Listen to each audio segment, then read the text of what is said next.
ठीक है, कल का फ्री रखेंगे, मंडे को। ठीक है, ओके। तो आइए हम भागवतम का मंगलाचरण प्रारंभ करते हैं।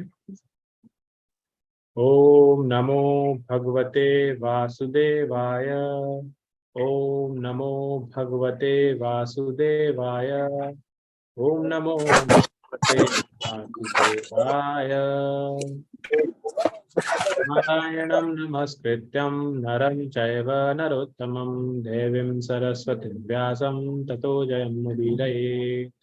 नष्टप्रायेषु अभद्रेषु नित्यं भागवत सेवया भगवती उत्तमा श्लोके भक्तिर्भवति नैष्टकी।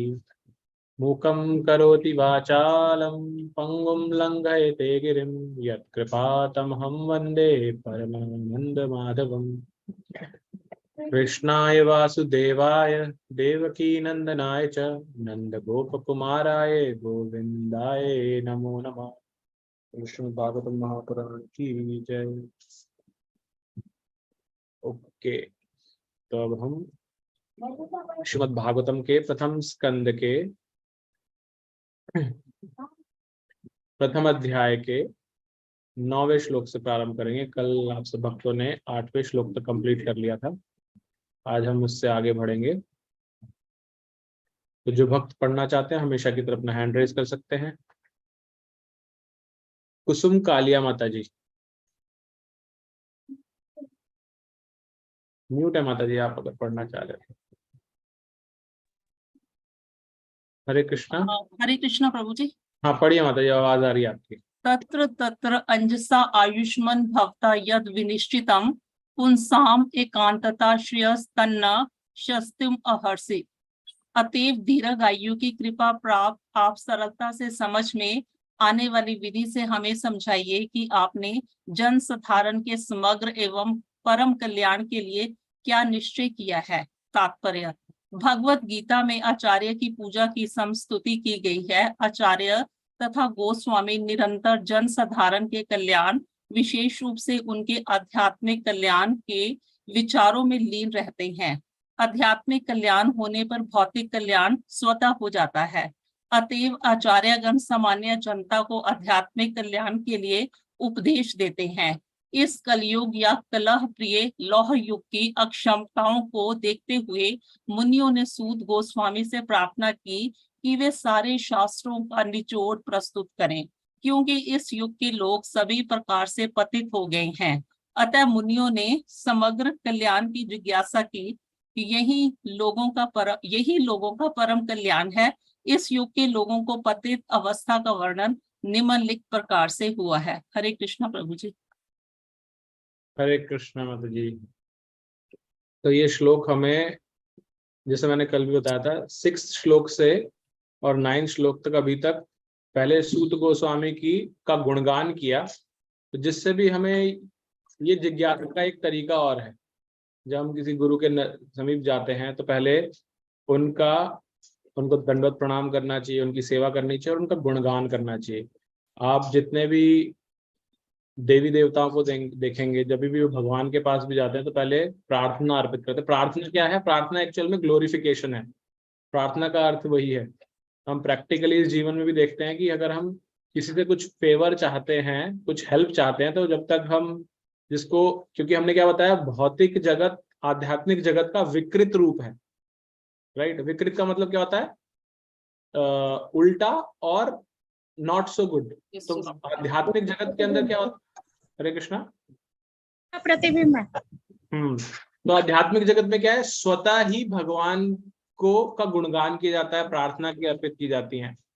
लेकिन इस भौतिक जगत में क्या होता है, जब हम साधारण तौर पे देखते हैं, जिसको हम कहते हैं ना चापलूसी करना, वो उसका रूप से निकलता है। किसी को कुछ काम कराना होता है अपना, तो उसकी चापलूसी करते हैं। चापलूसी इन द सेंस उसका बड़ाई करते हैं उसकी, तुम तो ये हो, तुम तो वो हो, तुमने तो बहुत कुछ कर रखा है, थोड़ा मेरा भी इसमें मदद कीजिए, ये कीजिए।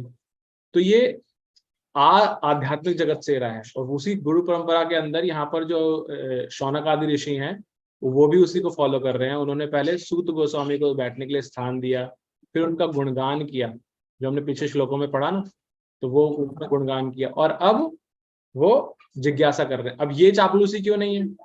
अगर देखा जाए तो ये भी भौतिक जगत में, तो ये चापलूसी क्यों नहीं है? क्योंकि वो अपने स्वार्थ के लिए नहीं कर रहे कुछ भी, वो यहाँ पर जन कल्याण के लिए पूछ रहे हैं। यही प्रभुपाद जी ने पूरे श्लोक के अंदर बताया कि भगवत गीता, पहले उन्होंने स्टार्ट किया कि भगवत गीता स्वयं ही आचार्यों की पूजा की संस्तुति करती है, राइट। ये कौन से श्लोक में आता है भगवत गीता के? आप सबने पिछली बार भी बताया था, कहाँ पे आता है श्लोक? कोई बताएगा? लेट मी सबके हैंड्स डाउन कर देता हूँ, अगर कोई बताना चाहता है हैंड रेज कर सकते हैं आप।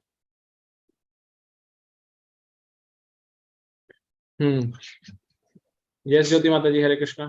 प्रभु जी क्वेश्चन रिपीट कीजिए ना। प्रश्न ये है कि भगवत गीता में आचार्यों की सेवा के बारे में कहाँ संस्तुति हुई है, सेवा या पूजा के बारे में? प्रभु जी 434। 434। तद्विधि प्रणिपातेन परिभाषा। तद्विधि प्रणिपातेन, करेक्ट, थैंक यू। तो ये श्लोक जो है, आप चौथे अध्याय का 34 श्लोक देखें, बहुत इंपॉर्टेंट श्लोक है ये। इसमें भगवान ये बताते हैं किस तरह से जो आपके गुरु हैं या आचार्य हैं उनको उनके पास जाना चाहिए, उनसे जिज्ञासा करनी चाहिए। हमने पहले भी इस पर चर्चा की है। तो एक तो ये है। दूसरा, प्रभुपाद जी बताते हैं कि जो आचार्य या गोस्वामी होते हैं वो जनसाधारण के कल्याण के लिए, और विशेष तौर पर उसमें भी आध्यात्मिक कल्याण, क्योंकि कल्याण तो हम कैसे समझते हैं कि भाई किसी को जाके पत्थर से टच करोगे वो सोने के हो जाएगी, वो जो पारस पत्थर होता है उस तरह से वो दे दिया, या किसी को ऐसी शक्ति दे दी कि तुम समय में पे चल सकते हो, या समय में आगे भी कुछ भी ऐसी अलग अलग शक्तियां दे दी, या किसी गरीब है उसको बहुत सारा आशीर्वाद दे करके बहुत सारा धन धान्य दे दिया। तो ये सब कल्याण भौतिक कल्याण है, राइट। या किसी के पास गए कि भाई हमारे बच्चा नहीं हो रहा, तो भाई आशीर्वाद दे दिया तो बच्चा हो गया। किसी को जो नौकरी नहीं मिल रही तो आशीर्वाद दे दिया। तो ये क्या, ये सब भौतिक कल्याण है सारे। लेकिन यहाँ पर प्रभुपाद जी विशेष तौर पर बता रहे हैं कि उन कल्याणों की बात नहीं हो रही जो एक्चुअल में आचार्य होते हैं, गोस्वामी होते हैं, उनका ध्येय होता है कि जनमानस का आध्यात्मिक कल्याण करना। क्योंकि आध्यात्मिक कल्याण के अंदर भौतिक कल्याण निहित ही है, वो ऑलरेडी बाय डिफॉल्ट ही आ जाता है उसके साथ में, क्योंकि वो हायर है। जैसे हमने बताया था ना, 2000 रुपए के नोट के अंदर, जो कि बंद होने वाला जल्दी, उसके अंदर बाकी सारे रुपए की करेंसी जो है 500, 100, 200 सब उसी के अंदर निहित है, राइट। तो ऐसे ही आध्यात्मिक कल्याण हायर है, इसलिए उसके अंदर भौतिक कल्याण निहित है ऑटोमेटिकली, राइट। तो ये बताया। दूसरा, ये जो गोस्वामी और आचार्य होते हैं, ये एक्चुअल में जब हम भगवत गीता पढ़ते हैं उसमें प्रभुपाद जी ने अपने तात्पर्य में भी बताया है कि जो सन्यासी होते हैं उनको इस तरह से देखा जाता है। तो जो सन्यासियों के लिए बताया गया वो एक जगह रुकने नहीं चाहिए, ये उनके लिए नियम है। और क्या बताया? दूसरा, आपको घर घर जाकर के भिक्षाटन करना है, भिक्षा मांग करके ही जीवन व्यापन करना है। तो भिक्षा मांग के जीवन व्यापन करने का अर्थ ये तो है कि उनको वैराग्य और ज्यादा स्ट्रांग आना चाहिए, बट द सेम टाइम उसका मकसद है कि जब वो घर घर जाएंगे, क्योंकि सब गृहस्थ लोग क्या है, वो व्यस्त है अपने जीवन में, उनके पास समय नहीं है निकालने का, राइट। यहाँ पर भी हम देख रहे हैं कि हमारे ग्रुप में भी 450 500 लोग होते हुए भी सिर्फ 57 लोग हैं। इसका अर्थ क्या है? सब व्यस्त हैं अपने जीवन में, करेक्ट। तो वो क्या करते थे, वो ऐसे भिक्षाटन करने जब जाते थे और बोलते थे भिक्षाम देही, तो घर में जो व्यक्ति या गृहस्थ लोग होते थे या तो उनको लाके देते थे, या फिर वो अंदर निमंत्रण देते थे कि आप आइए बैठिए प्रसाद लीजिए। और जब अंदर जाके प्रसाद लेते थे तो वो कुछ ना कुछ आध्यात्मिक कल्याण की बातें उनसे करते थे, भगवान के बारे में चर्चा करते थे, जिससे उन लोगों का कल्याण हो सके। तो ये ऐसा हमारे जो आश्रम बने हुए हैं ये उसी का रूप है। आश्रम बने हुए मतलब वैसे भवन नहीं बोल रहा मैं, आश्रम का अर्थ है ब्रह्मचर्य, गृहस्थ, वानप्रस्थ और संन्यास आश्रम, इन आश्रमों की बात कर रहा हूँ। तो उनका डिजाइन इसी तरह से हुआ था, उसका ऑब्जेक्टिव ये था, राइट। तो ये प्रभुपाद जी पहले समझाते हैं, और इसी उद्देश्य को लेकर के यहाँ पर शौनक आदि ऋषि जो है वो सूत गोस्वामी से प्रार्थना कर रहे हैं कि आप जितने भी शास्त्रों का निचोड़ है वो बताइए कि इस पतित युग जो कि कलयुग है उसमें लोगों का परम कल्याण हो सके। अब ये पतित क्यों है, अगला श्लोक में सूत गोस्वामी शौनक आदि ऋषि उस पतित युग की परिभाषा और हमें अच्छे से बताएंगे, राइट। तो उसे हम पढ़ेंगे। किसी को कुछ ऐड करना अभी तक या कोई जिज्ञासा? कि नहीं है तो आप हैंड रेज कर सकते हैं ताकि नेक्स्ट श्लोक के लिए आपको पिक किया जा सके। ओके, किरण तिवारी माता जी आप पढ़िएगा। हरे कृष्णा प्रभु। हरे कृष्णा माता जी। हाँ जी,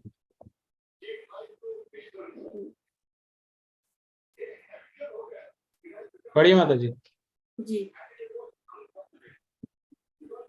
प्रायेणाल्पायुषः शभ्यः कलावस्मिन् युगे जना मंदाशु मंदमतयो मंदभाग्योपद्रुता। हे विद्वान, कली के इस लौ युग में लोगों की आयु न्यून है। वे झगड़ालू, आलसी, पथभ्रष्ट, अभागे होते हैं तथा साथ ही साथ सदैव विचलित रहते हैं। भगवत भक्त सामान्य जनों की आध्यात्मिक उन्नति के लिए सदैव चिंतित रहते हैं। जब नैमिषारण्य के मुनियों ने इस कलयुग के लोगों की अवस्था का विश्लेषण किया तो उन्होंने देखा कि इनकी आयु कम होगी।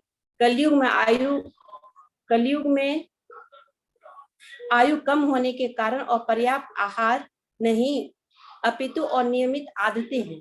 आदतों को नियमित करके तथा सादा भोजन करके कोई भी व्यक्ति अपना स्वास्थ्य बनाए रख सकता है। अधिक भोजन करना, अधिक इंद्रिय तृप्ति, दूसरों की दया पर अत्यधिक आश्रित रहना एवं रहन सहन के कृत्रिम मानक मनुष्य की प्राण शक्ति तक को चूक लेते, फलस्वरूप जीवन की अवधि घट जाती है। इस युग के लोग न केवल भौतिक दृष्टि से अपितु। हरे कृष्ण माता जी, रुकिएगा जी। नेक्स्ट फतेह प्रभु जी, आप पढ़िएगा। हरे कृष्ण प्रभु जी। हरे कृष्ण। इस युग के लोग न केवल भौतिक दृष्टि से अपितु आत्म साक्षात्कार के मामले में भी अत्यंत आलसी हैं। यह मनुष्य जीवन विशेष रूप से आत्म साक्षात्कार के लिए मिला है, अर्थात मनुष्य को जानना चाहिए कि मैं क्या हूँ, संसार क्या है और परम सत्य क्या है। मनुष्य जीवन का वह साधन है जिससे जीव इस भौतिक जगत में कठिन जीवन संघर्ष के कष्टों को मिटा सकता है और अपने सनातन घर भगवत धाम को लौट सकता है। किंतु भ्रष्ट शिक्षा पद्धति के कारण लोगों में आत्म साक्षात्कार की इच्छा ही नहीं उठती। यदि वे इसके विषय में जानते भी हैं तो दुर्भाग्यवश वे पथ भ्रष्ट शिक्षकों के शिकार बन जाते हैं। हरे कृष्ण प्रभु। हरे कृष्ण प्रभु जी। नेक्स्ट बिमला माता जी, आप पढ़िएगा।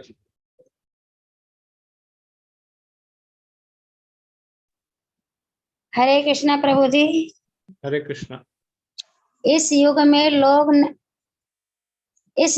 लोग न केवल विभिन्न राजनीतिक वर्गों तथा दलों के शिकार हैं, अपितु विभिन्न प्रकार के इंद्रिय तृप्ति करने वाले विपथनों से भी ग्रस्त हैं, जैसे कि सिनेमा, खेलकूद, जुआ, क्लब, संसारी पुस्तकालय, बुरी संगति, धूम्रपान, मदिरापान, छलवा, चोरी, मनमुटाव आदि आदि अनेक व्यवस्थाओं के कारण उनके मन सदैव विचलित एवं चिंताओं से ग्रस्त रहते हैं। इस युग में अनेक द्रुत लोग अपने अपने धार्मिक पंथ खड़े कर देते हैं जो किन्हीं शास्त्रों पर आधारित नहीं होते हैं और प्राय ऐसे लोग जो इंद्रिय तृप्ति के व्यसनी हैं ऐसे संस्थाओं के प्रति आकृष्ट होते रहते हैं। फलस्वरूप धर्म के नाम पर अनेक पाप कर्म किए जाते हैं, जिसके कारण लोगों को न तो मानसिक शांति मिल पाती है न स्वास्थ्य लाभ हो पाता है। अब छात्र ब्रह्मचारी वर्ग का पालन नहीं किया जाता और गृहस्थ लोग गृहस्थ आश्रम के विधि विधानों का पालन नहीं करते। फलस्वरूप तथा कथित वानप्रस्थ तथा सन्यासी जो ऐसे गृहस्थ आश्रमों से आते हैं अपने कठोर पथ से आसानी से विचलित हो जाते हैं। कलयुग में सारा परिवेश श्रद्धा विहीनता से पूर्ण है। लोग अब आध्यात्मिक मूल्यों में रुचि नहीं दिखाते। आप तो भौतिक इंद्रिय तृप्ति ही सभ्यता का मानदंड बनी हुई है। ऐसी भौतिक सभ्यता को बनाए रखने के लिए मनुष्य ने जटिल किस्म के राष्ट्रों तथा समुदायों का निर्माण किया है और विभिन्न गुटों में निरंतर प्रत्यक्ष तथा शीत युद्ध की आशंका बनी रहती है। अतः आज के मानव समाज के विकृत मानदंडों के कारण आध्यात्मिक स्तर को पाना अत्यंत कठिन हो गया है। नैमिषारण्य के ऋषि मुनि पतित आत्माओं को मुक्त करने के लिए उत्सुक है, अतः वे श्री सूत गोस्वामी से उपचार पूछ रहे हैं। हरे कृष्णा प्रभु जी। हरे कृष्णा। तो आपने देखा कितना सुंदर ढंग से डिटेल में प्रभुपाद जी ने, जो शौनक आदि ऋषि ने एक लाइन में समझाया, बोला कि इस युग के लोगों की क्या स्थिति है, उसको प्रभुपाद जी ने बहुत अच्छे ढंग से समझाया। उन्होंने बोला कि इस युग में, कलयुग के अंदर लोगों की आयु बहुत कम है, झगड़ालू हैं, आलसी हैं, पथभ्रष्ट हैं, अभागे हैं और सदैव विचलित रहते हैं। ये कितने हो गए? 6 गुण हैं। ये अवगुण बताइए, इस कलयुग के गुण है ये, कि यहाँ पर इस युग में जो भी होगा उनके ऐसा होगा कि जैसे बताया जाता है कि पहले सतयुग के अंदर कई हजारों वर्ष आयु हुआ करती थी, लेकिन अभी क्या हो गया है, अभी कोई 60-70 हो जाता है तो लगता है कि हाँ भाई बहुत ज्यादा हो गई, राइट। तो 100 तो किसी को बहुत ही रेयर होते हैं, 100 मतलब तो बहुत ही गिने जा सकते लोग जिसके 100 होते हैं, पहले हजारों वर्ष होती थी। तो प्रभुपाद जी इन्हीं पॉइंट्स को समझाते हुए अपने तात्पर्य में बताते हैं कि लोगों की आयु, जब सूत को शौनक आदि ऋषियों ने देखा, अलग अलग स्टडी किया कलयुग के लोगों के बारे में, तो उन्हें लगा कि बहुत आयु कम है। और उसका कारण ऐसा नहीं है कि कलयुग आने में तो हमें खान पान मिलना बंद हो गया, या जनसंख्या की वृद्धि की वजह से अन्न नहीं मिल रहा, अपर्याप्त मात्रा में मिल रहा है हमें खाने की चीजें, ऐसा नहीं है। प्रभुपाद जी बोलते हैं कारण है हमारी हैबिट्स, हमारी अनियमित आदतें, डिसिप्लिन नहीं है, जो मन में आया वो कर लिया। तो ये जो इंद्रिय भोग की जो चीजें हैं, यहाँ प्रभुपाद जी ने बहुत ज्यादा इसके बारे में लिखा है। अधिक भोजन खाना, इंद्रिय तृप्ति करना, और अगर किसी ने आप पे दया करी तो उसी दया के ऊपर आश्रित रहना, एंड लास्ट इज आर्टिफिशियल दुनिया में जीना। आज की तारीख में मैंने जैसे कई बार पहले भी आपको बताया था, बहुत समय पहले, सात्विक मूवमेंट करके यूट्यूब पे एक चैनल है, आप चाहें तो उसको देखिएगा। उसमें यही सब बताते हैं कि कैसे, ज्वाइन किया है मैंने वो। माता जी थैंक यू। तो उसमें आपको पता चलेगा कि कैसे वो यही चीज बता रहे हैं जो यहाँ प्रभुपाद जी बता रहे हैं, कि कैसे दुनिया हो चुकी है। हम सब चीजें, हम जो कुछ भी ग्रहण कर रहे हैं वो सारे का सारा एक प्रोडक्ट है। खाना तो कुछ है ही नहीं, सब प्रोसेस होता है, फैक्ट्रियों से आता है सब। भगवत गीता में हमने 17वें अध्याय के अंदर पढ़ा, 18वें अध्याय के अंदर, कि भगवान बताते हैं कि जो भी चीज 4 घंटे से ऊपर पकी हुई है वो तामसी है और आपकी सेहत के लिए नुकसानदायक है। तो भगवान तो कहते हैं 4 घंटे से पहले ज्यादा पका हुआ खाना जो आप खाते हैं वो भी बुरा है। लेकिन हम क्या कर रहे हैं, हमारे जीवन की जो बेसिक आवश्यकता है, जिसमें सबसे पहले पानी आता है, पानी भी 10-10, 12-12 साल भर पैक्ड पानी को हम पी रहे हैं। ये तो पानी तो बेसिक चीज है, फिर और तो सब इसके ऊपर ही है। चाहे वो आप पैक्ड बिस्किट खाइए, चाहे आप चिप्स खाइए, ये सब कितने, मतलब ये तो सेहत के लिए नुकसानदायक है। ये तो हम वैसे भी देख रहे हैं ना। तो यहाँ प्रभुपाद जी उसी चीज को बता रहे हैं यहाँ पर। और ये सब क्यों हो रहा है, क्यों खा रहे हैं हम ये सब चीजें? इंद्रिय भोग के लिए। ऐसा नहीं है हमारे सेहत में पता नहीं कि हमारे सेहत के लिए नुकसानदायक, फिर भी खाते हैं हम। क्यों? क्योंकि हमारी इंद्रिय तृप्ति होती है इससे, हम इतने ज्यादा उससे जिह्वा को स्वाद मिलता है, इसलिए हम खाते हैं। और ये बनाने वाले भी जानते हैं कि इनकी जिह्वा को कैसे पकड़ना है।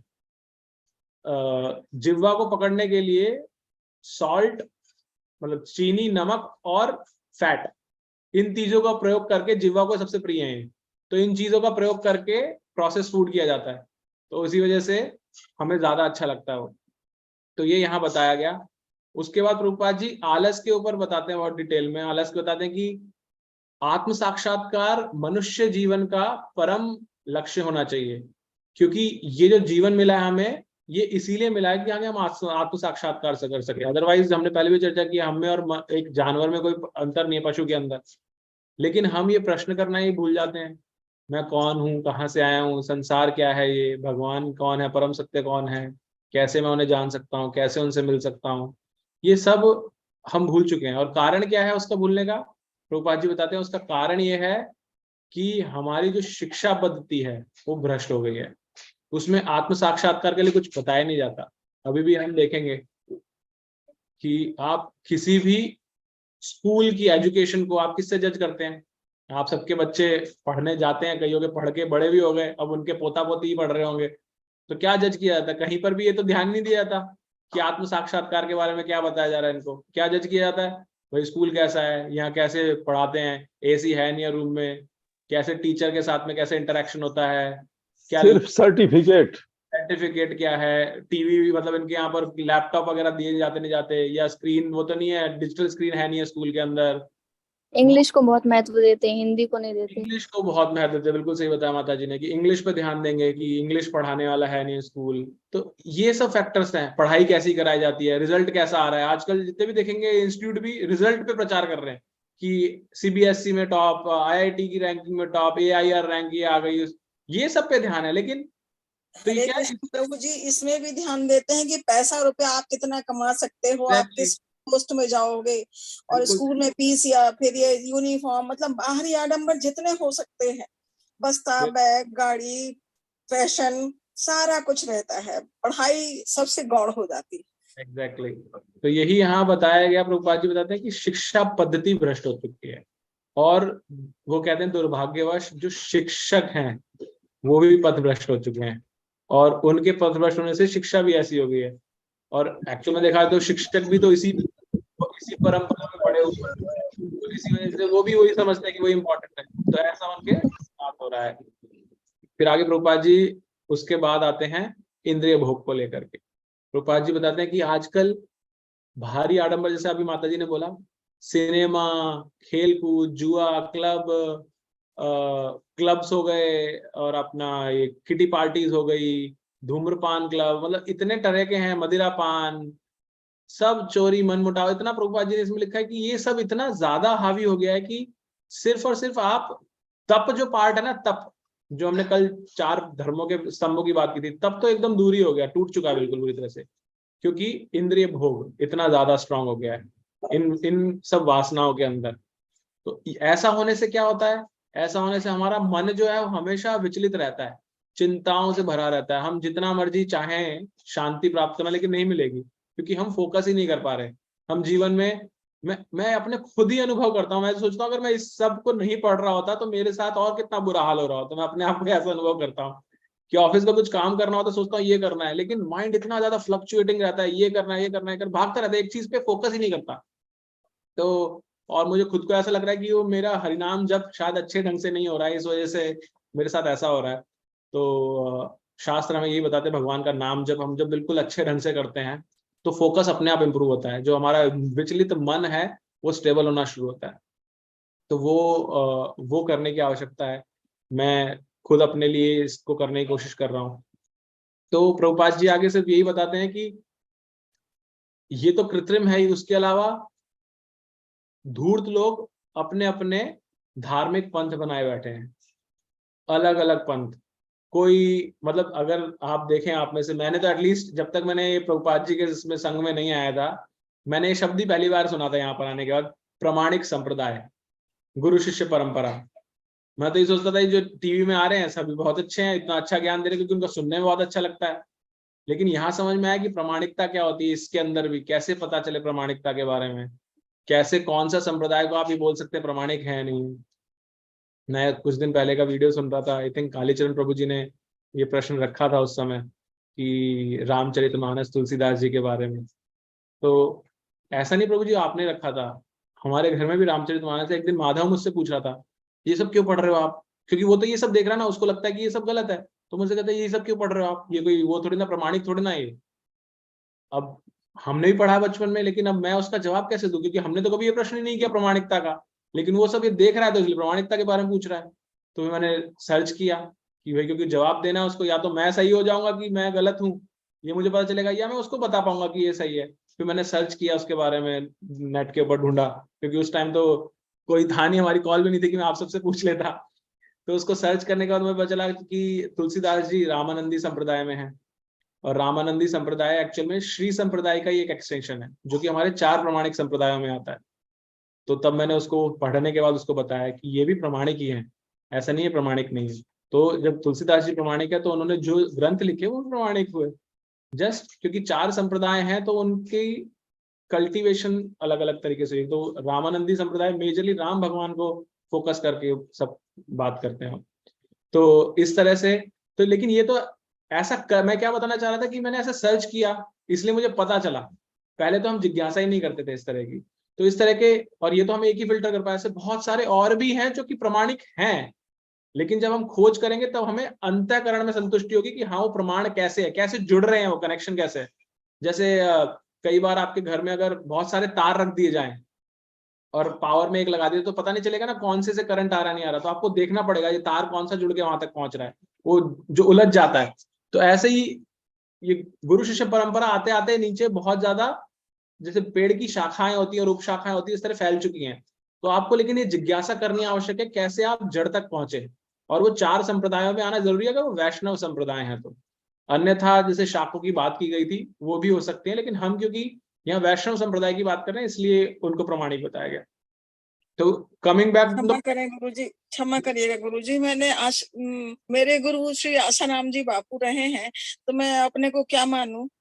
माता जी क्षमा चाहता हूँ, मैं इस योग्य नहीं हूँ कि मैं कुछ कमेंट कर सकूं उनके ऊपर, क्योंकि मैंने मतलब ये संप्रदाय है कि नहीं है, ये संप्रदाय है कि नहीं है, बस ये मैं सिर्फ सिद्धांतिक तौर पे आपको बता सकता हूँ। सिद्धांत क्या है, जैसे मैंने अभी आपको बताया, आप सर्च कीजिए कि उनके गुरु कौन है, किस संप्रदाय में आते हैं, वो संप्रदाय आगे जाकर इन 4 संप्रदायों में जुड़ रहा है नहीं जुड़ रहा कहीं भी, अगर जुड़ रहा है तो प्रमाणिक है, चाहे वो कोई भी हो, और नहीं जुड़ रहा है तो आपको सोचने की आवश्यकता है।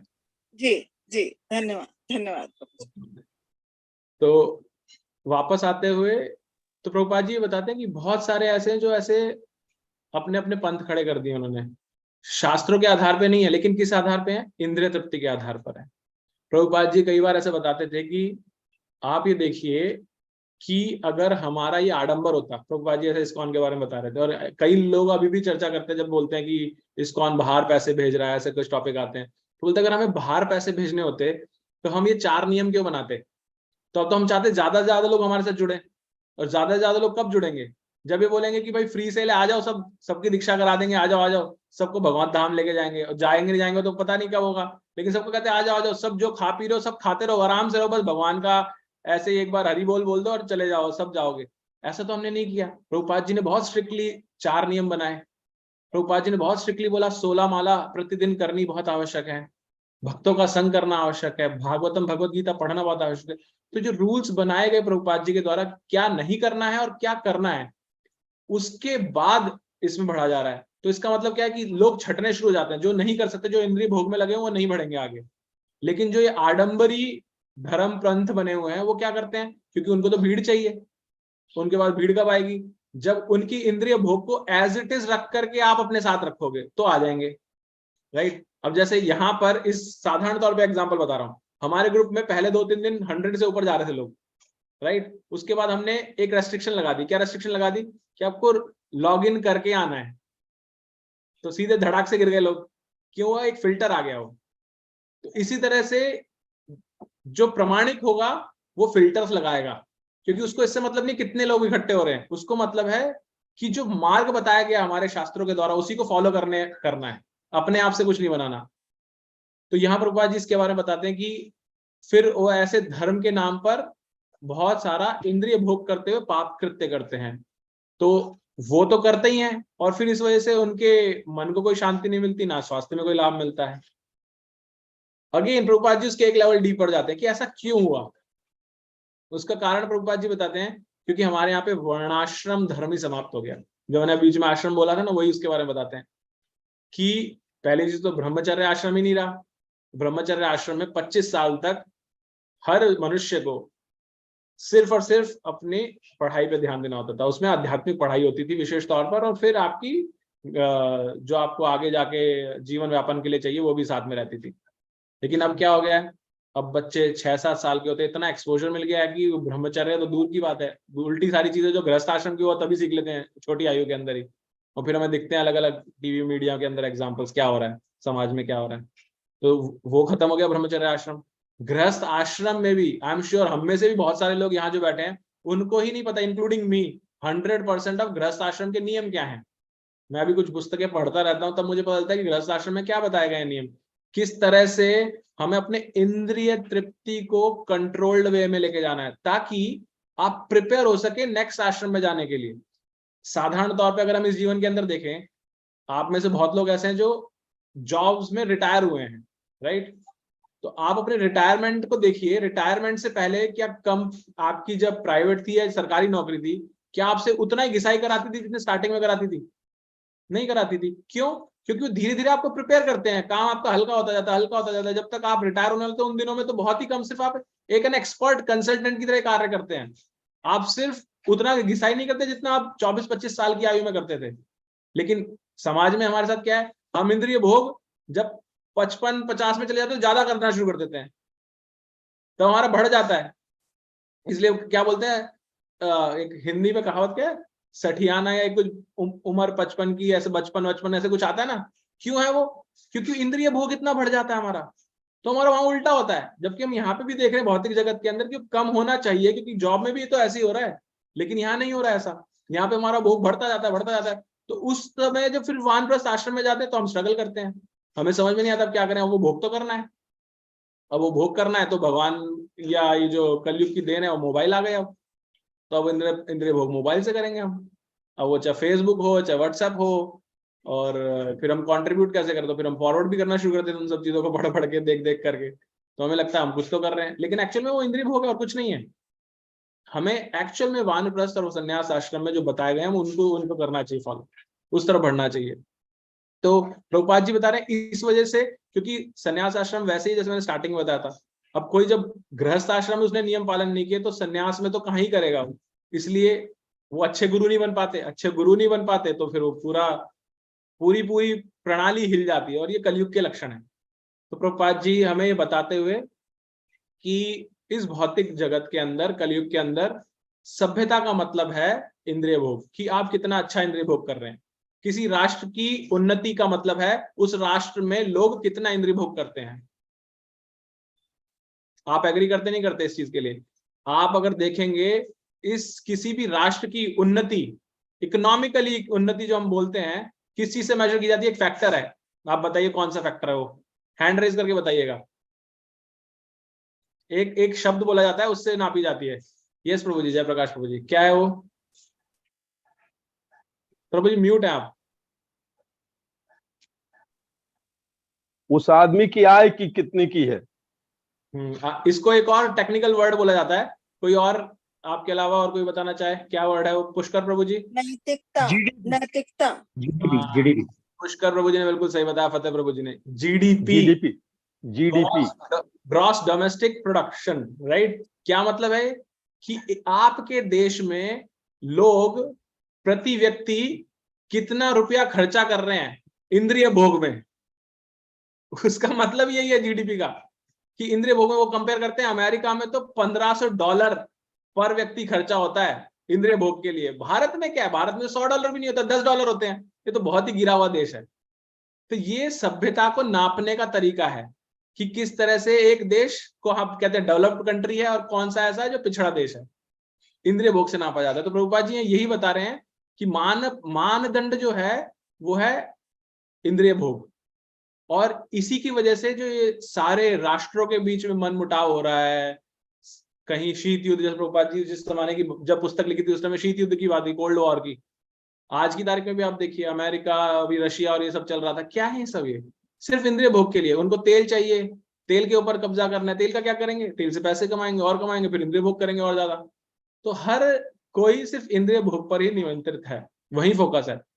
लेकिन प्रभुपाद जी अंत में बताते हैं इनके विपरीत जो एक्चुअल में वास्तविक संत है, जो वास्तविक आचार्य है, वास्तविक सदपुरुष है, वो चाहेगा जन कल्याण के आध्यात्मिक उत्थान के लिए मैं क्या करूं। इसीलिए ये शौनक आदि ऋषि नैमिषारण्य में सूत गोस्वामी से प्रश्न करते हैं कि ये जो इतने पतित लोग हैं जिनकी इतनी बुरी हालत है, उनका कल्याण कैसे हो सकता है। ऐसा प्रश्न करने से ताकि उनको कोई सॉल्यूशन मिले, तो ऐसी परिस्थिति के अंदर वो प्रश्न करते हैं। सर किसी को कुछ ऐड करना है जो हमने अभी तक चर्चा की, या कोई जिज्ञासा? प्रभु जी ये पूछना था, अभी आपने एक साइट का नाम बताया था सनातन करके, कुछ यूट्यूब पे है। सात्विक मूवमेंट प्रभु जी, सात्विक यूट्यूब पे एक चैनल है, और बहुत बड़ा एक मूवमेंट है जो कि एटलीस्ट लोगों को जो भोजन आहार का पार्ट है ना उससे जोड़ रहे हैं, और बाकी की जीवन शैली में क्या परिवर्तन करने चाहिए उसके बारे में भी बहुत कुछ बताते हैं वो। तो मतलब एटलीस्ट एक पॉजिटिव स्टेप है आगे बढ़ने के लिए। ठीक है प्रभु जी। ठीक है, ओके। और किसी को कुछ ऐड करना है, कोई जिज्ञासा? हाँ प्रभु जी, एक छोटी सी जिज्ञासा जी। यस प्रभु जी, हरे कृष्ण।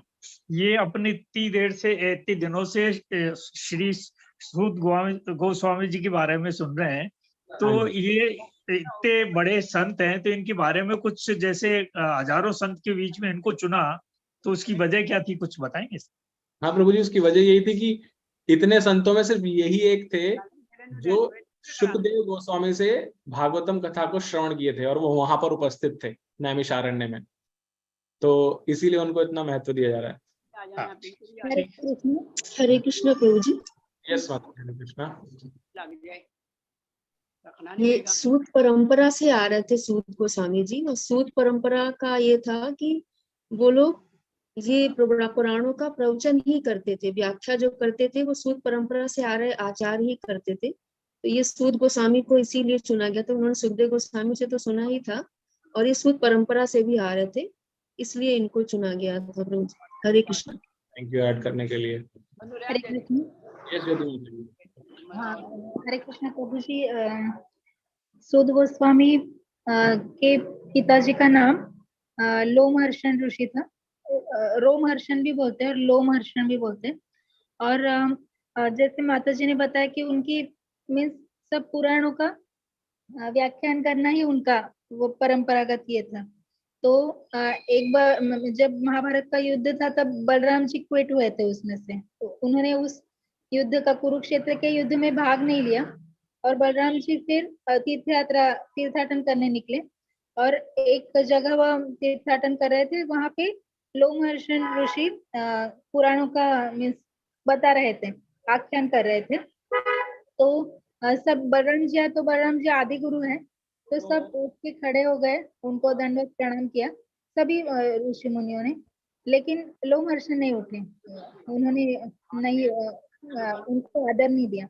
और बलराम जी क्रोधित हुए, और उन्होंने लोम जो क्या बोलते हैं ग्रास रहता है ना, ग्रास का तिनका है ना, वो मोड़कर मीन्स उनका जीवन समाप्त किया।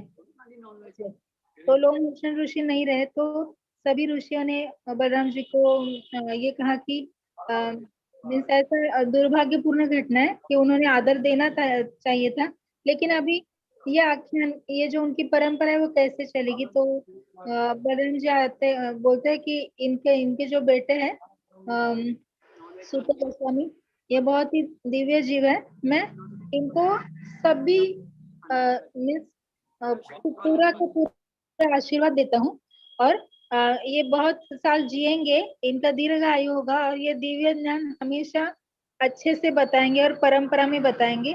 और जैसा कि आपने कहा कि सूत गोस्वामी ने सुखदेव गोस्वामी जी से उस शुक्लकाल में सब ऋषियों में वो उपस्थित थे, उन्होंने खुद से सुना।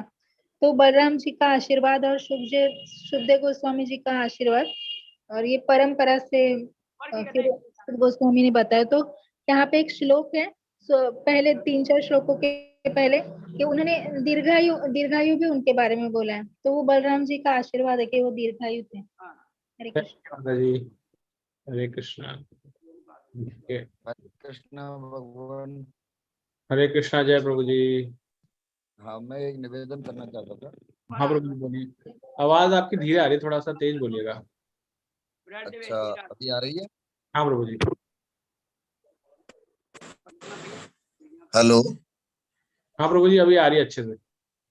हाँ, मैं ये कहना चाहता था कि सूत जी को चुनने का जो मुख्य कारण था, वो ग्रंथ के अनुसार ये बताया जाता है कि जो सूत जी थे व्यास जी के सर्वप्रथम शिष्य थे, और सर्वश्रेष्ठ शिष्यों में एक ऐसे शिष्य थे जिन्होंने बड़ी ही तन्मयता के साथ में सभी ग्रंथों का अध्ययन पूरे आदर और सम्मान के साथ में ग्रहण किया था व्यास जी से, सुखदेव जी से नहीं।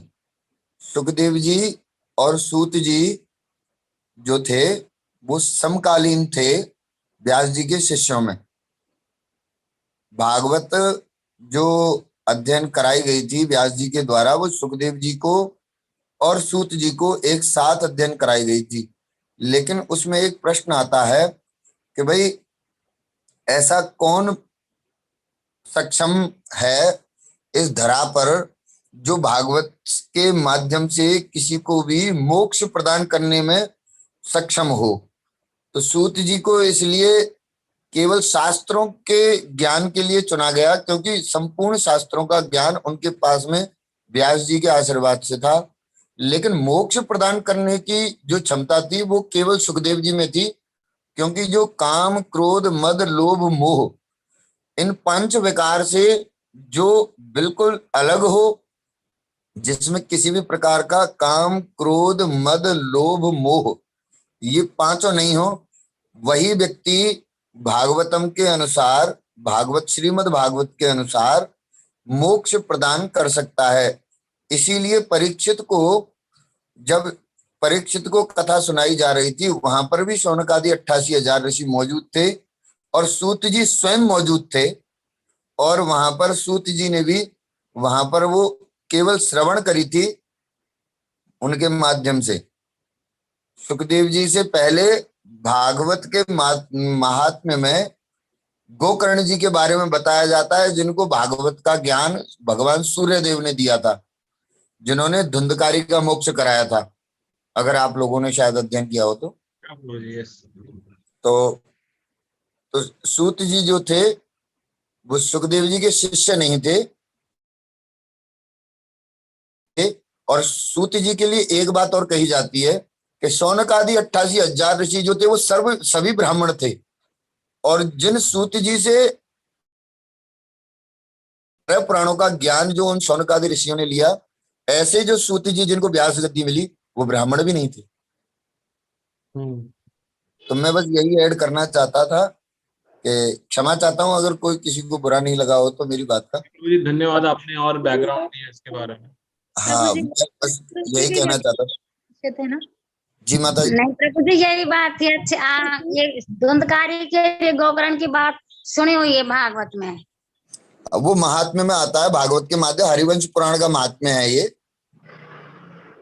प्रभु जी लोमहर्षण ऋषि जो सूत गोस्वामी के पिता थे वो व्यासदेव जी के शिष्य थे ना? वो भी व्यासदेव जी के शिष्य थे और सूत जी भी व्यास जी के शिष्य थे। दोनों पिता पुत्र व्यास जी के शिष्य थे। और भागवत का श्रीमद् भागवत का अध्ययन सुखदेव जी को और सूत जी को दोनों को एक साथ कराया। और इसीलिए सूत जी ने भी वहां पर जहां पर परीक्षित को जब कथा सुनाई थी तो इसका संबोधन उन्होंने सुखदेव जी के लिए किया, क्योंकि उन्होंने ये कहा था कि सांसारिक मोह तो नहीं है मुझे, लेकिन आध्यात्मिक मोह मेरे अंदर भी है। इसलिए परीक्षित को 7 दिन में मोक्ष देने की क्षमता केवल सुखदेव जी के अंदर है, क्योंकि इनके अंदर किसी भी प्रकार का काम क्रोध मद लोभ मोह इनको छू भी नहीं पाया। और इसका प्रमाण अभी इसी प्रथम स्कंद में ही आगे आएगा, जब सुखदेव जी माता बीतिका के गर्भ से जन्म लेते ही वन को प्रस्थान कर गए थे तो पुत्र पुत्र कहकर के व्यास जी चिल्लाए, तो वृक्षों ने उनको कहा था कि वृक्ष अविरेदु। वृक्षों ने उनको जवाब दिया कि किसको पुत्र कहते कहते चिल्लाते जा रहे हो, ये तुम्हारा पुत्र है लेकिन ये निर्मोही है। लेकिन व्यास जी को समझ में नहीं आई और आगे सरोवर में कुछ स्त्रियां स्नान कर रही थी और सुखदेव जी चले गए उनको देख करके, तो उनको कोई संकोच नहीं हुआ। तो और व्यास जी आए तो वो क्षमा याचना करने लगी कि प्रभु क्षमा करो, हमें वस्त्र अलंकार धारण करने में थोड़ा समय व्यर्थ हुआ, हम आपसे क्षमा चाहते हैं। तो उन्होंने उनसे प्रश्न किया है कि मेरे 16 वर्ष के दिगंबर पुत्र को देख करके भी निर्वस्त्र जो तुम्हारे सामने से जा रहा था उसको देख करके संकोच नहीं हुआ, मैं तुम्हारे परदादा और दादा की उम्र का हूं, मुझे देख करके कैसा संकोच।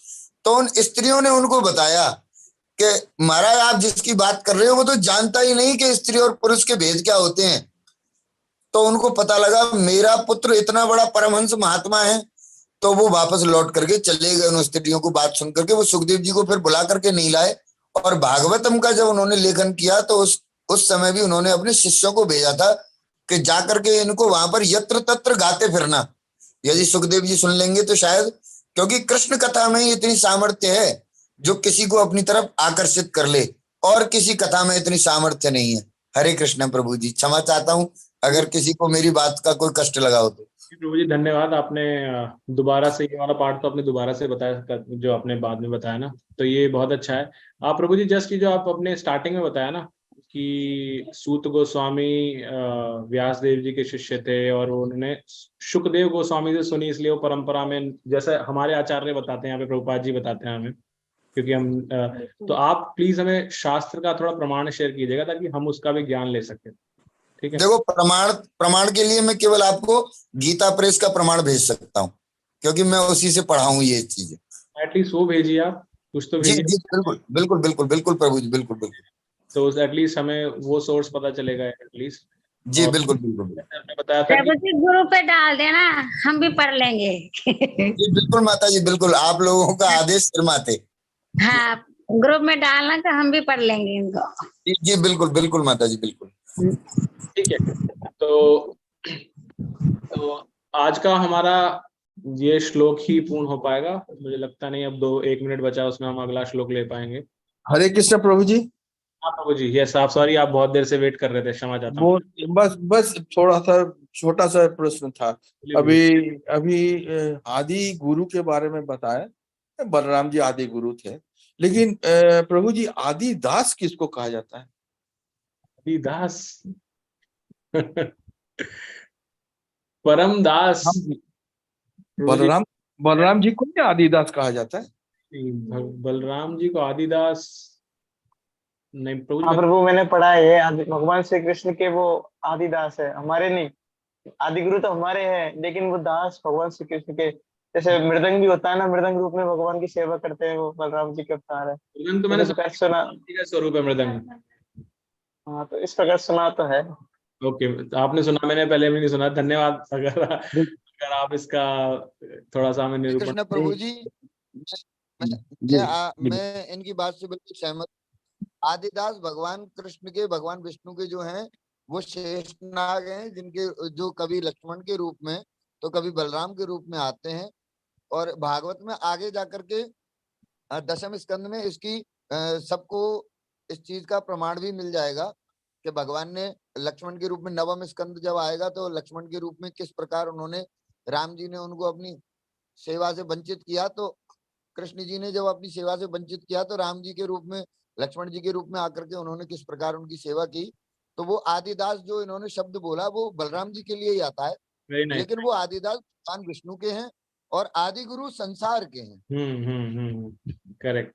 तो मतलब अब जैसे आप सब बता रहे हैं उस हिसाब से इसको आराम से जोड़ा जा सकता है। प्रभु जी धन्यवाद, बहुत अच्छा प्रश्न किया आपने, इससे सबको क्लियर हुआ ये कि क्योंकि प्रथम दास कौन है? प्रथम दास वो है जो भगवान के डायरेक्ट सेवा में लगे हुए हैं, एकदम इमीडिएटली फर्स्ट। तो वो संकर्षण रूप में अपने शेषनाग जी हैं, वही रूप ले रहे थे सारे, तो आदि दास भी हो गए। लेकिन वही आगे जाकर के क्या कर रहे हैं, सभी को ज्ञान भी दे रहे हैं, तो इसलिए आदि गुरु भी हैं। वो आदिदास तो भगवान की सेवा करते हैं इसलिए हैं, और आदि गुरु वो ये इसलिए हैं कि वो ये बताते हैं कि भगवान की सेवा कैसे की जाए संसारी लोगों के द्वारा, वो उनके आदर्श स्थापित हैं, इसलिए वो आदि गुरु संसार के हैं। Thank you. Yes yes, Hare Krishna Prabhu ji. Hare Krishna Prabhu ji. Yes Prabhu ji, बोलिए प्रभु जी। इसमें जैसे सुखदेव महाराज ने परीक्षित जी को सुनाई थी कथा, कल ये प्रश्न था, कल आप नहीं थे। अच्छा। और ऐसे ही श्री सूत गोस्वामी ने 88,000 शौनक ऋषियों, शौनक आदि ऋषियों को सुनाई थी। तो एक आता है कि श्री भगवान ने, जो कृष्ण भगवान ने जो मानते हैं, उन्होंने ब्रह्मा जी को सुनाई थी चतुश्लोकी भागवत।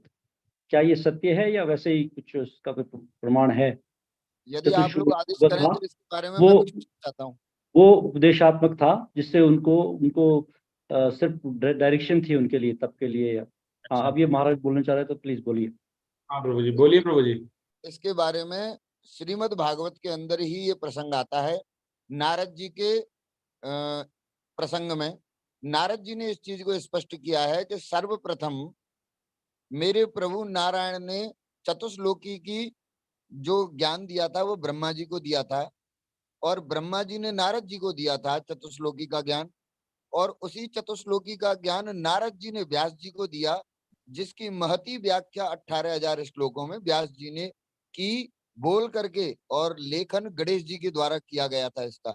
क्योंकि कई जगह ये निर्मूल भ्रांति है कि व्यास जी ने लिखा था। व्यास जी ने नहीं लिखा भागवत को, गणेश जी ने लिखा था। और जब गणेश जी थक गए थे तो उन्होंने अनेक अनेक औषधियों का लेप उनके शरीर पर लगाया।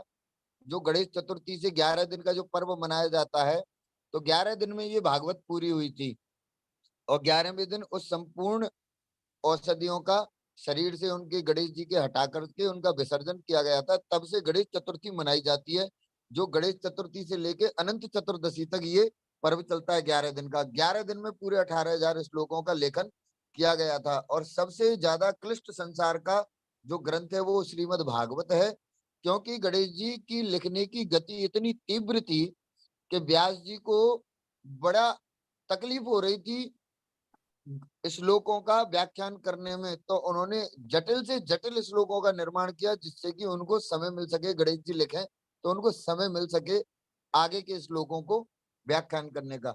तो इस प्रकार से ये पूरा प्रकरण आता है, श्रीमद् भागवत में आएगा अभी नारद जी के प्रसंग में। अभी चौथे अध्याय में ही आ जाएगा, जब नारद जी का और व्यास देव का। जी जी जी प्रभु जी जी। हाँ, तो ये तो आप सही बता रहे हो, परंपरा वहां पे आती है, बट मुझे ये नहीं पता था उसमें वो बोलते हैं कि चतुश्लोकी गीता बोली थी। ऐसा स्पेसिफिक रेफरेंस मुझे ध्यान नहीं आया था।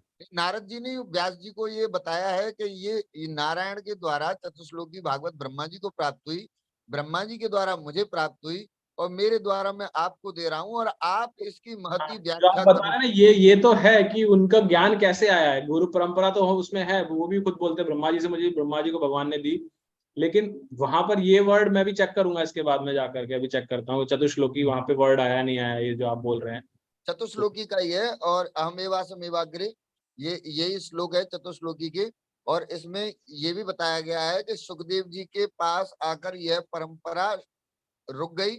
सुखदेव जी ने भागवत का ज्ञान किसी को नहीं दिया, केवल भागवत का श्रवण कराया है, और सबको यही आदेश प्राप्त हुआ है कि सुखदेव जी ने जिस तरह से सुनाया है। अन्य ग्रंथों में तो ये भी आता है कि सुखदेव जी ने जो भागवत परीक्षित को सुनाई थी, वो केवल बकाया 7 दिन की सुनाई थी। 7 दिन में भागवत का श्रवण कराना संभव नहीं है।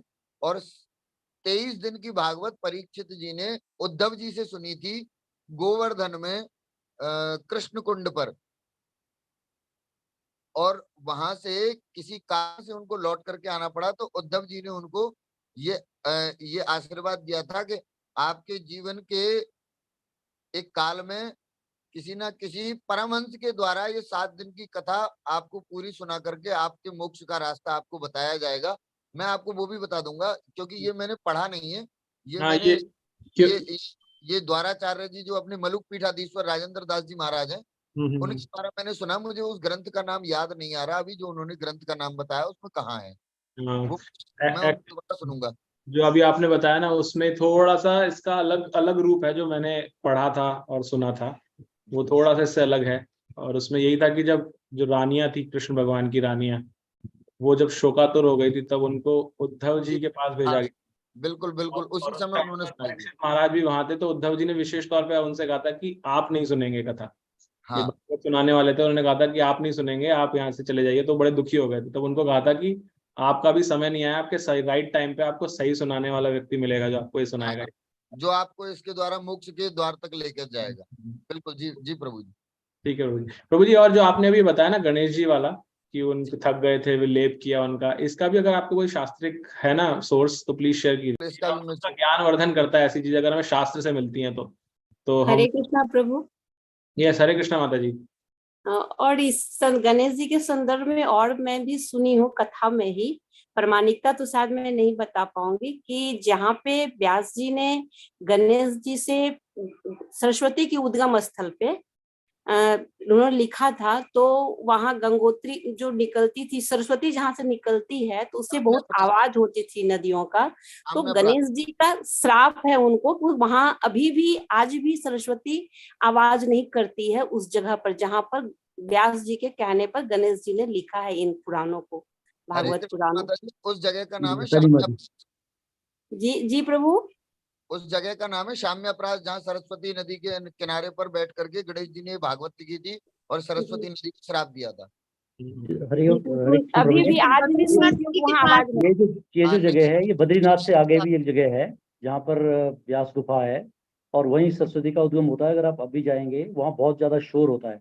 उसके बाद सरस्वती विलुप्त हो जाती है, सरस्वती नदी। उसके बाद उसका कोई नामो निशान नहीं है। ये बद्रीनाथ से आगे जाके 2-3 किलोमीटर आगे जाके है। शाम्य प्रास इति प्रोक्तम, इसका श्लोक है भागवत में, अभी आएगा, प्रथम स्कंद में आ जाएंगे। हरे कृष्ण प्रभु जी, वो माना जगह है, माना, जहाँ माना से पहले ही है, माना से माना गाँव जाते आगे हैं है। गाँव, उसके आगे वहीं पड़ता है। हरे कृष्ण। चलिए, बहुत बहुत सुंदर चर्चा है, धन्यवाद सभी का। इसी तरह से हम अपना ज्ञान वर्धन करते रहना चाहिए। हाँ, बस जैसे मैंने हमेशा सभी से रिक्वेस्ट है, शास्त्र के बेस पे कीजिए। सिर्फ कहीं सुना है और व्हाट्सएप यूनिवर्सिटी का ज्ञान है वो नहीं चलेगा।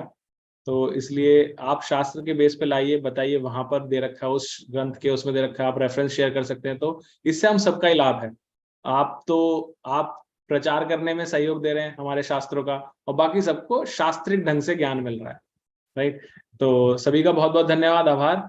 तो आइए अब हम आज की कक्षा यहीं समाप्त करेंगे, विराम देंगे। कल हम पुनः जुड़ेंगे। आप सभी से के साथ ये साझा करना चाह रहा था कि मैं अगले अभी 3-4 दिन क्लास में नहीं रहूंगा, एटलीस्ट वेडनेसडे तक। तो कक्षा का संचालन इंदुलेखा माता जी, ज्योति माता जी ये मेनली करेंगे। तो आप, क्योंकि ये कक्षा आप सब से चलती है, तो आप सब अवश्य रहिएगा। आप सब जिस तरह से पढ़ते हैं उत्साह रखिए, जो आपकी अंडरस्टैंडिंग है, जो आपने पढ़ा है शास्त्रों से, उसको शेयर कीजिए और इसी तरह से इसको आगे चला के रखिए कक्षा। तो इसी के साथ हम हरे कृष्ण महामंत्र और वैष्णव प्रणाम मंत्र बोल के कक्षा को विराम देंगे आज की। हरे कृष्णा हरे कृष्णा कृष्ण कृष्ण हरे हरे राम राम राम हरे हरे